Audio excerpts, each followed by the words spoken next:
Hello, sorry guys, class से मैं out हो गया था। तो हाँ, हम बात कर रहे थे ब्लड ट्रांसफ्यूजन की। तो अब जैसे मैं अगर ब्लड दे रहा हूँ, ठीक है, या कोई भी पर्सन ब्लड दे रहा है, तो उसके उसकी पहले क्या होती है, ब्लड की प्रॉपर स्क्रीनिंग होती है। तो इस स्क्रीनिंग को हम इसमें ब्लड ग्रुप देखते हैं, ब्लड ग्रुप कौन सा है, फिर देखते हैं, प्रॉपर सारी चीज़ें देखते हैं, ठीक है।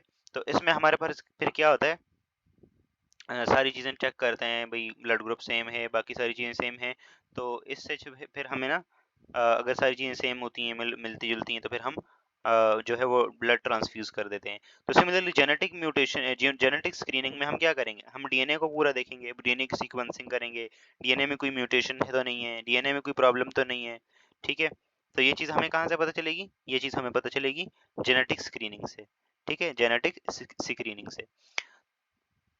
ओके, अब टाइप्स हैं जेनेटिक स्क्रीनिंग के। अच्छा, यहाँ पे कुछ एग्जांपल्स दिए हैं शायद। वालेकुम अस्सलाम नताशा शामिल, वेलकम। ठीक है। तो it helps to assess the risk of genetic disorder, ठीक है, inform medical decisions and guide family family planning, ठीक है। तो इस ये बहुत सारे इंपॉर्टेंट पैरामीटर्स हैं जेनेटिक स्क्रीनिंग के। ये आपको फैमिली गाइडेंस, मतलब फैमिली प्लानिंग, बहुत सारे मेडिकल डिसीजंस उनके बारे में बताता है, जेनेटिक डिसऑर्डर्स के बारे में बताता है, ठीक है, कि कोई मसला तो नहीं आने वाले इन कमिंग बेबीज के अंदर। तो न्यू बोर्न कैरियर और prenatal cancer genetic and pharmacogenomic screening, ठीक है। तो ये डिफरेंट डिफरेंट टाइप्स हैं। न्यू बोर्न मतलब न्यू बोर्न की पूरी जेनेटिक स्क्रीनिंग हो रही है। कैरियर तो नहीं है, मतलब किसी डिजीज का वो कैरियर तो नहीं है, ठीक है। एक करियर होता है फ्यूचर वाला करियर, एक कैरियर होता है कोई चीज कैरी तो नहीं कर रहा अपने साथ। कई बार ऐसी डिजीजेस होती हैं कि वो कैरी कर रहा होता है, उसके जेनेटिक में हमें पता लग जाता है।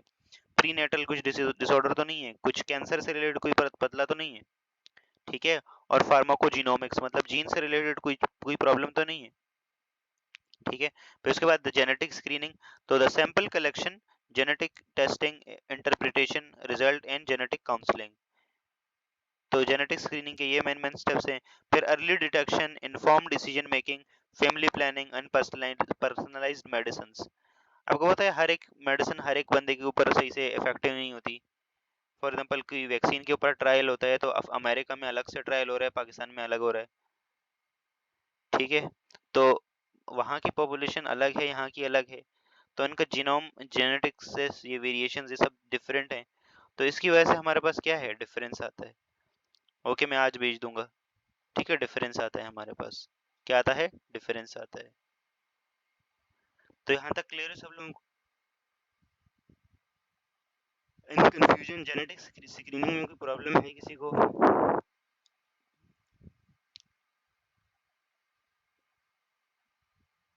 जेनेटिक स्क्रीनिंग में कोई problem, any confusion? Am I audible to you guys? Genetic screening में कोई प्रॉब्लम है किसी को?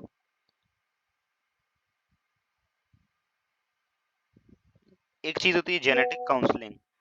जेनेटिक काउंसलिंग देखें जरा, जेनेटिक काउंसलिंग क्या होती है। तो जेनेटिक काउंसलिंग में हमारे पास क्या होता है, when parent having abnormal character character in the, एक चीज होती है ना काउंसलिंग, काउंसलिंग का मतलब होता है ना आप उन्हें गाइड करते हैं। तो जेनेटिक काउंसलिंग में क्या होता है, फॉर एग्जांपल लेट्स सपोज एक कपल आया है, ठीक है, और आपने उसका जो है वो जेनेटिक काउंसलिंग की है, फॉर एग्जांपल लेट्स से, या फिर कजन मैरिजेस हैं फॉर इंस्टेंस, ठीक है। तो उसमें जो है वो आप लोगों ने मतलब जैसे एक दूसरे के उन्होंने डीएनए वगैरह मैच कराया, कुछ किया, और उन्हें लगा कि भाई आने वाले इनकमिंग बेबीज के अंदर अगर शादी होती है या इफ इन केस ऐसा कुछ होता है, तो आने वाले जो कमिंग बेबीज हैं ना, उसमें प्रॉब्लम आ सकती है, जेनेटिक म्यूटेशन वगैरह हो सकती है। तो इस चीज़ को बताने के लिए, ठीक है, या फिर कई बार अगर कपल्स हैं और उनका बेबी हो मतलब जो फीमेल है वो प्रेग्नेंट है, और वो देखते हैं कि भाई आने वाला जो पर्टिकुलर इंडिविजुअल है, जो बेबी है, उसके अंदर कोई ना कोई म्यूटेशंस है, तो फिर एक जो जेनेटिसिस्ट होता है या जेनेटिक इंजीनियरिंग का जो स्पेशलिस्ट होता है, वो गाइड करता है, काउंसल करता है उन पेरेंट्स को कि भाई ऐसा हो जाता है, तो फिर उसके अकॉर्डिंगली एक्शन लिया जाता है। तो when the parents having abnormal character in their body and have desire of baby, ठीक है, consult the doctor for proper guidance is called genetic counselling, ठीक है। तो ये देखें मतलब उन्हें बेबी बेबी वो करना है, ठीक है, लेकिन पहले जो है वो उनकी बॉडी में, अपनी बॉडी में कोई मसला तो नहीं है, कोई उन्हें कोई जेनेटिक डिजीज तो नहीं, किसी डिजीज के वो कैरियर तो नहीं। बहुत सारी डिजीज ऐसी हैं जो जेनेटिकली ट्रांसफर होती हैं आगे, ठीक है। तो कोई ऐसा मसला तो नहीं होगा। तो ये सारी चीजें करने के लिए फिर जो है वो जेनेटिक काउंसलिंग करनी पड़ती है। तो the abnormal characters are present in the body of one or more person of the family, then the doctor indicate the possibility of appearance of abnormal character in the newborn baby. ठीक है, तो यहाँ पे इस वाले line में इसने क्या क्या बोला है कि एक पेरेंट के अंदर या दोनों के अंदर जो है वो फैमिली के किसी एक पर्सन या किसी दोनों में कोई ना कोई जो है जेनेटिक मसला हो सकता है, और उससे फिर प्रिडिक्ट करते हैं। ठीक है, हम भी आगे जब जेनेटिक वेरिएशन इन जेनेटिक्स पढ़ेंगे ना, तो हमें भी बोला जाएगा चेकर बोर्ड बना के प्रेडिक्ट करो कि कितने परसेंट जो है वो कलर ब्लाइंड इंडिविजुअल बनेंगे, कितने परसेंट नॉर्मल बनेंगे। तो ऐसे ही वो जो है वो प्रेडिक्ट करते हैं। वैसे तो अल्लाह की मर्जी होती है, लेकिन प्रेडिक्ट करते हैं और उससे जो है वो काफी क्लोज क्लोज रिजल्ट आता है कि भाई ऐसे ही रिजल्ट होगा। ठीक है, और the genetic counseling depend upon the diagnosis of abnormal characters and also the ability of doctor should be perfectly qualified, expert and well experienced। ठीक है, और इस उस मैटर को अच्छे से अंडरस्टैंड करें और अच्छे से एक्सप्लेन करें। ठीक है, तो बहुत सारी ऐसी डिजीजेस हैं, जैसे फॉर एग्जांपल डाउन सिंड्रोम है, टर्नर सिंड्रोम है, क्लाइनफिल्टर सिंड्रोम है। ठीक है, इसी के साथ साथ सिस्टिक फाइब्रोसिस है, हीमोफीलिया है। ठीक है, ये डाउन सिंड्रोम भी बता दिया इसने। तो अगर हमने फॉर एग्जांपल हमने दोनों की ना जेनेटिक स्क्रीनिंग की और हमें पता चला कि भाई उनमें जो है वो कंपैटिबिलिटी नहीं है, आने वाले बेबी में डाउन सिंड्रोम हो सकता है, ट्राइसोमी 21 हो सकता है, क्लाइनफिल्टर हो सकता है, या उनको हेमोफीलिया हो सकता है, या वट एवर कोई और माजूरी हो सकती है, कोई और भी जो कॉन्जेनिटल डिफेक्ट हो सकता है। तो इस चीज़ को फिर अवॉइड करने के लिए उस चीज़ को जो है वो क्या किया जाता है, या तो अगर मतलब शादी नहीं हुई तो कज़न मैरिज को अवॉइड किया जाए, इसीलिए अवॉइड किया जाता है। अगर हुई है तो फिर कुछ मेजर लिए जाते हैं कि भाई ऐसा ऐसा ना हो। आप यहाँ पे आईवीएफ इन विट्रो फर्टिलाइजेशन का भी यूज़ कर सकते हैं। ठीक है, तो ये सारी सारी चीज़ें हैं, इन चीज़ों को हम, तो जेनेटिक काउंसलिंग क्लियर है ना सब लोगों को। जैसे डॉक्टर के पास जाता है कोई, तो उसने नॉर्मल डिजीज का इलाज किया और उसको मेडिसिन लिखता है, उसकी काउंसलिंग करता है कि ऐसे ऐसे करना है आपने। तो सिमिलरली जेनेटिक एक्सपर्ट भी ऐसे ही करते हैं। यहाँ तक क्लियर है ये बात सब लोगों को? भाई am I audible to you guys? And यहाँ तक सब लोगों को क्लियर है? समरा, मरियम, ये सही था समरा? मैंने अक्सर देखा है इसको, ये क्लास में खामोश खामोश रहती है। ये क्लास में होती भी है या नहीं? सही था समरा? ओके, इसके बाद है एमनियोसेंटेसिस। एमनियोसेंटेसिस हमने पढ़ लिया था, एमनियोसेंटेसिस हमने डन कर लिया था, इफ यू गाइस रिमेंबर। ठीक है, अच्छा एक चीज जीन थेरेपी, आप लोगों के इसमें जीन थेरेपी इंक्लूडेड है? आप लोगों के कोर्स में जीन थेरेपी इंक्लूडेड है अभी इस वाले चैप्टर में? नहीं है ना?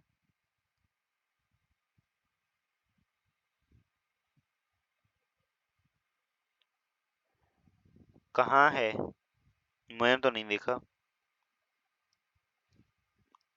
ओके, ये देखें, वरीज अबाउट बायोटेक्नोलॉजी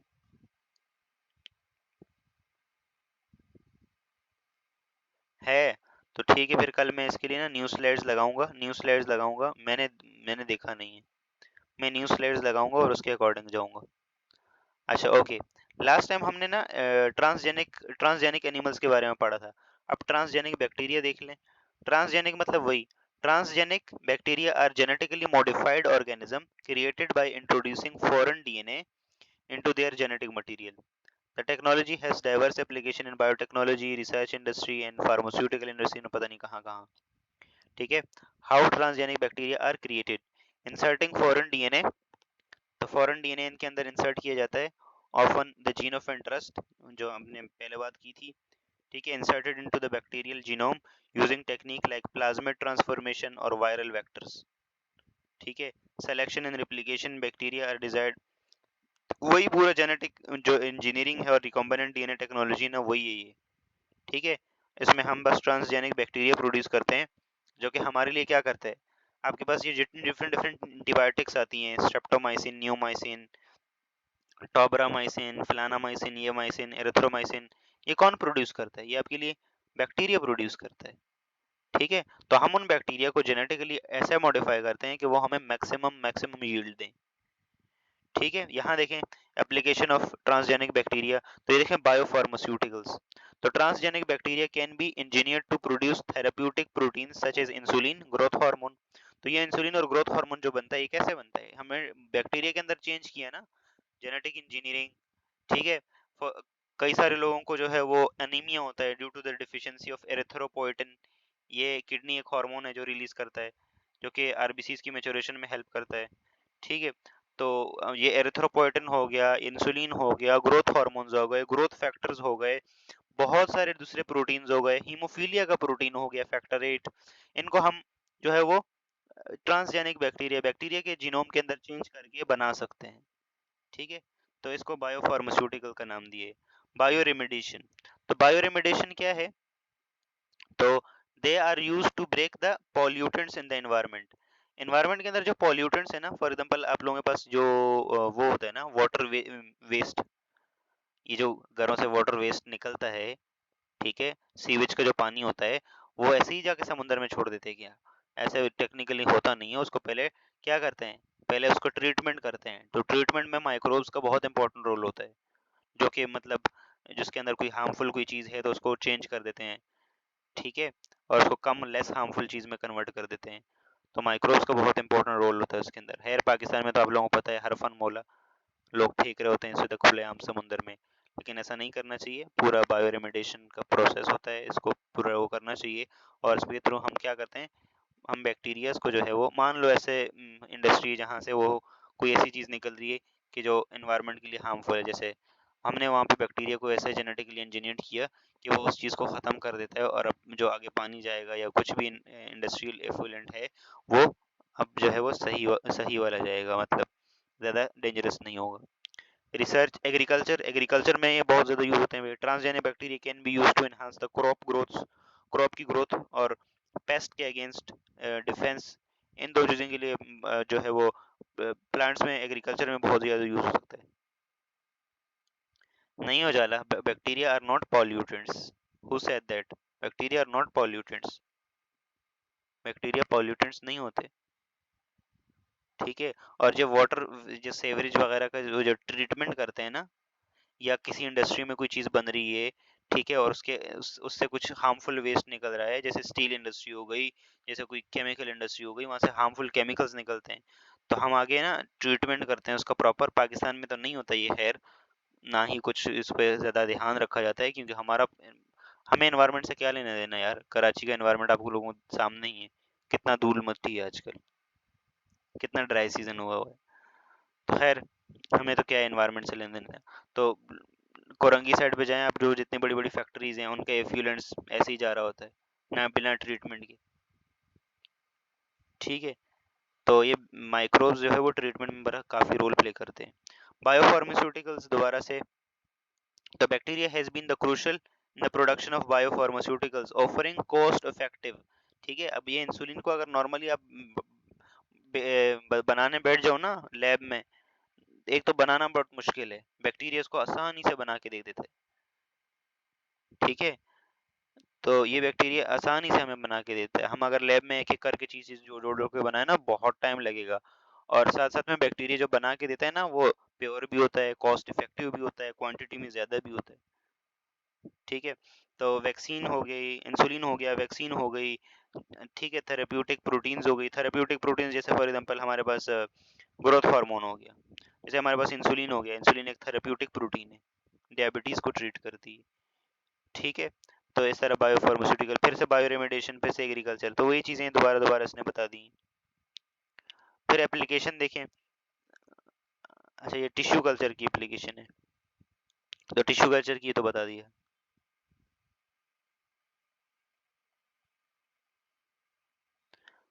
उजाला क्या है? बहुत टाइम लगता, पर बैक्टीरिया बनता तो as compare to artificially. I didn't get your point Ujala, what you are trying to say. Transgenic plants, जैसे ट्रांसजेनिक बैक्टीरिया हैं ऐसे ही ट्रांसजेनिक प्लांट्स भी होते हैं। ठीक है। तो the free living plants in the environmental have foreign gene inserted into them, are said to be transgenic and genetically engineered plants. ठीक है, कई बार आप लोगों ने सुना होगा जीएमओ फूड्स का, GMO foods, genetically modified foods. तो जेनेटिकली मॉडिफाइड फूड्स क्या होते हैं, उनमें न्यूट्रिशन वैल्यू अच्छी होती है। ठीक है, कुछ लोगों के यहाँ वो मतलब नहीं खाते, लेकिन न्यूट्रिशन वैल्यू अच्छी होती है। कई बार फॉर एग्जांपल किसी को ग्लूटेन, ग्लूटेन जो है ग्लूटेन, ग्लूटेन से लोगों को कई बार एलर्जी होती है। ठीक है, तो उस ग्लूटेन को निकाल देते हैं। आप लोगों ने देखा हो ग्लूटेन फ्री चीजें जो मिलती हैं। ठीक है, तो मतलब ऐसा बैक्टीरिया लगा दिया, ऐसे जीन लगा दिए कि ग्लूटेन फ्री फ्री हमें क्रॉप मिल रही है। Development of transgenic plants, plants in particular are easy to genetic manipulation because they can grow tissue culture, इनको टिश्यू कल्चर में ग्रो किया जा सकता है। टिश्यू कल्चर मैंने डिटेल में बता दिया था, where entire plant can be grown from a single cell. ठीक है, प्रोसीजर, तो DNA introduce into embryo and cell wall removed, वही सारा सेम प्रोसेस। ठीक है, जो रिकॉम्बिनेंट डीएनए टेक्नोलॉजी का है। ठीक है, तो इसमें क्या किया था भाई, cell introduce into embryo must have cell wall removed called protoplast, the only plasmid for the transgenic plant called diplasmid transferred by the host ergo bacterium and many of the other। ठीक है, उसके बाद variety of plants, plants की variety लाना। तो to cultivate more nutritious plant, seeds of plants contain all the amino acids required by humans, protein enhanced beans, soya beans, corns, wheat और साथ साथ में आर नाउ डेवलप्ड। तो ये जितने भी वो है ना जिनकी मतलब सोयाबीन्स, जिनकी जेनेटिक वैल्यू अच्छी, जेनेटिक वो अच्छा है, न्यूट्रिशनल वैल्यू अच्छी है, ठीक है, जिनके अंदर प्रोटीन कंटेंट ज़्यादा है, जो हमारे ह्यूमंस के लिए ज़रूरी हैं, तो हम उनको जो है वो जेनेटिकली मॉडिफाई करके ट्रांसजेनिक प्लांट्स बना के उन्हें करते हैं रेजिस्टेंस। तो जो एनवायरमेंटल और कंडीशंस, जो क्लाइमेट चेंज की चीज़ें होती हैं, उनको उनके लिए हम प्लांट्स को और ज़्यादा रेजिस्टेंस और पैथोजेंस के अगेंस्ट और ज़्यादा रेजिस्टेंट बना देते हैं। Production of fructose instead of dextrose. ठीक है, फ्रक्टोज आपको पता है एक बहुत ही स्वीट केमिकल होता है, बहुत सारी जगहों पे यूज़ होता है। तो बहुत सारे प्लांट्स क्या करते हैं, ठीक है, बहुत सारे प्लांट्स क्या करते हैं, बहुत सारे प्लांट्स में जो है वो जेनेटिक इंजीनियरिंग करके फ्रक्टोज डेक्सट्रोज को के बनाए फ्रक्टोज को बना दिया। फ्रक्टोज ज़्यादा मीठा होता है। ठीक है, और ये बहुत सारी जगहों पे इसका एप्लीकेशन भी है। तो plants are being engineered to produce fructose instead of dextrose, human hormone clotting factor in antibodies. ठीक है, their seed, one of the type of antibody made by the corn can deliver radio isotopes to tumour cells. ठीक है, हाँ, I am not energetic, yes Ujala, I am too tired today, इस वजह से I am not, थोड़ा energetic नहीं लग रहा, यू आर राइट। ये टॉपिक कंप्लीट करके ना ट्रांसजेनिक एनिमल्स ये भी पढ़ा दिए मैंने। ठीक है, ओके, ट्रांसजेनिक, नाउ उजाला, नाउ अब सही लग रहा हूँ? नहीं, बोरिंग तो नहीं है भाई, इतना इंटरेस्टिंग चैप्टर है ये। अब सही है नाउ, अब बताएं, अब सही हूँ मैं? अब मुझे गुस्सा आ रहा है, अब मुझे करना पड़ेगा। अब ट्रांसजेनिक एनिमल क्या होते हैं, वो एनिमल, वो एनिमल जिनमें हमारे पास क्या होता है, यस, हम मतलब उनका डीएनए चेंज कर देते थे। Free living animal in the environment that have foreign gene inserted into them are said to be transgenic animal। developing of transgenic animal वही प्रोसेस सारा का सेम ही सेम ही। एडवांटेजेस, तो बोवाइन ग्रोथ हार्मोन, बोवाइन जो bell और गाय से related जो चीज़ है ना वो ज़्यादातर उसे बोवाइन कहते हैं, बेल स्पेशली। तो using technique many type of animal egg have take up the gene for bovine growth hormone. ठीक है, producing larger animals, genetic engineering is also used to fishes, chickens, crowns, pigs, rabbits, sheep, इन सब के लिए use होता है ताकि इनको जो हेवियर बनाया जा सके, इनमें ज्यादा गोश्त, ज्यादा से ज्यादा गोश्त बनाया जा सके, ज्यादा से ज्यादा गोश्त हो। ठीक है, जैसे फॉर एग्जांपल ये जो चिकन होती है, फार्मी चिकन, अब देसी चिकन को देखें उसमें इतना गोश्त नहीं होता, ऑल्दो वो बहुत हेल्दी होता है, लेकिन उसमें इतना गोश्त नहीं होता। लेकिन ये जो दूसरी चिकन है जो आप लोग बाजार से खाते हैं लेके, वो बनी है इस चीज के लिए, वो कितनी भरी हुई है तो गोश्त से, तो वो स्पेशलाइज करके हमने वो किया हुआ है। ठीक है, बाकी बायोटेक्नोलॉजी प्रोडक्ट्स हो गई तो बहुत सारा। ठीक है। किसका टेस्ट अजीब सा होता है? देसी वाले का। देसी देसी ना बोलिया कर। अच्छा होता है टेस्ट, तो आपको क्या पता, आपने कभी खाई है? ओके। यूज, अच्छा भाई मैं इसके ऊपर ज्यादा टाइम वेस्ट नहीं कर रहा, ये आप लोग देख लेना। Use and application of biotechnology in agriculture and medicine. Protein synthesis, preparation of hormones, preparation of DNA probe, vaccines, ठीक है, और beneficial varieties in plants, variation in plants. तो ये सब आप लोग खुद रीड कर लेना, ठीक है। उसके बाद वरीज अबाउट बायोटेक्नोलॉजी, तो बायोटेक्नोलॉजी के बाद बारे में कुछ थोड़ा सा वरीज भी हैं, ठीक है। सबसे पहले प्रोडक्शन ऑफ न्यू पैथोजेंस। तो कई बार हम रिसर्च करते करते ना कुछ न्यू पैथोजेंस खोज देते हैं। फॉर एग्जांपल, कोविड 19 का जो वायरस था ना, प्राइमरीली उसका बोला जाता है कि वो तो बेड से आया है, लेकिन कुछ लोग इल्ज़ाम लगाते हैं चाइना की जो है वुहान में, वहाँ लैब थी, वहाँ पे बेड पे रिसर्च हो रही थी। तो बेड पे रिसर्च हो रही थी तो उसमें से जो है ये कोविड का वायरस निकला। तो कई बार ऐसा जी चीज़ भी हो जाती है। तो इट इज़, तो यहाँ पे एथिक्स और रिसर्च एथिक्स बहुत ज़्यादा इंपॉर्टेंट रोल प्ले करते हैं। There are worry that during research microorganism in the field biotechnology certain harmful organism can be escaped। For example आप बायोटेक्नोलॉजी में रिसर्च कर रहे हो कोई वायरस के ऊपर, कोई वैक्सीन के ऊपर, कोई ऐसा कुछ कर रहे हो, और वो वहां से निकल के जो है वो कोविड की तरह ही फैल जाता है दुनिया में। तो इस तरह से एक ये नेगेटिव पॉइंट है। Side effect of medicine. तो the medication produced by the biotechnology may have certain side effects which may be harmful for human health. तो ये बायोटेक्नोलॉजी से जो चीज़ें बनती हैं, जो मेडिसिन बनती हैं, कुछ बनता है, तो वो आपके लिए हार्मफुल हो सकती हैं, ठीक है। डेंजर फॉर ह्यूमन इन्वायरमेंट के लिए बहुत सारी चीज़ें डेंजरस हो सकती हैं। New varieties of plant, new variety of plant, for example हमने ऐसा प्लांट बना दिया गलती से, वो बहुत ज़्यादा पानी पी रहा है और सराउंडिंग वाले प्लांट्स को पानी ही नहीं मिल रहा, ठीक है। तो ये भी अगेन डिसएडवांटेज है, ठीक है। तो बहुत सारी चीज़ें हैं। एलर्जी। तो some proteins prepared by the technology use for as a tonic, ठीक है, और ये एनर्जी कॉज करा सकती हैं। Growth control. तो some resistant variation varieties are obtain by biotechnology may be separate very rapidly to cause neighbour plants. मतलब वही, नाइबर प्लांट्स की ग्रोथ सही से ना हो। तो ये भी आप लोग देख लेना, ठीक है। कुछ जेनेटिक डिजीज हैं। हंटिंगटन डिजीज है, जीन थेरेपी है, ठीक है, इम्यूनोसिंथेसिस है। ये मैं आप लोगों को ना कल पढ़ा दूंगा, ठीक है। ये बाकी की जो रिमेनिंग चीज़ें हैं वो कल पढ़ा दूंगा। अब today I am very tired. तो कल आप लोगों की 11 बजे आप लोगों ने उठ जाना है। तो हो सकता है 11 से 12 हो, और फिर 12 से 1 एक क्लास हो। एक क्लास ये होगी और एक रात में एक क्लास होगी, ठीक है, रात में अपने टाइम पे, ठीक है। उजाला, कल कल इस चैप्टर को हम पहली क्लास में कंप्लीट करेंगे, दूसरी क्लास में हम जो है वो बाकी चीज़ें देखेंगे, ठीक है। जी जी, हो जाएगा इंशाल्लाह कल। जेनेटिक मार्कर, जीनोम एनालिसिस, और ये सारी चीज़ें। मैं श्योर हूँ, मैं जमीन श्योर हूँ, आई एम श्योर। एक क्लास तो सुबह मॉर्निंग में होगी, 12 से 1 तो होगी होगी, इसके लिए श्योर हूँ। 11 से 12 के लिए श्योर नहीं हूँ। जी जी मरियम, आज अपलोड कर दूंगा सारे में। वो मैं जमीन, वो तो मैंने ऐसे ही बोल दिया, फ्लो फ्लो में। 12 से 1 कंफर्म है भाई, 12 से 1 कंफर्म, ये टाइम नोट करें। 12 से 1, और रात को अपने टाइम पे, ठीक है, 7 से 8।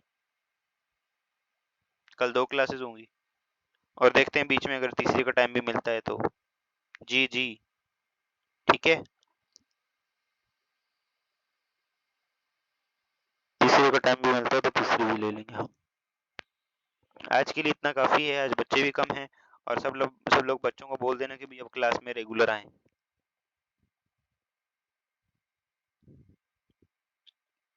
ठीक है। 12 से 1 मरियम, 11 बजे तक सो जाना आप लोग आराम से, ठीक है। 12 से 1 होगी और 7 से 8 होगी, ठीक है। अब मुझे किसी ने श्योरिटी का चैलेंज दिया ना, अब मैं लेके दिखाऊंगा, ठीक है। चले, होप सो सब लोगों को यहाँ तक क्लियर हो गया होगा। मिलते हैं हम नेक्स्ट क्लास में। Till then keep learning and keep exploring. अल्लाह हाफिज़, टाटा, बाय बाय।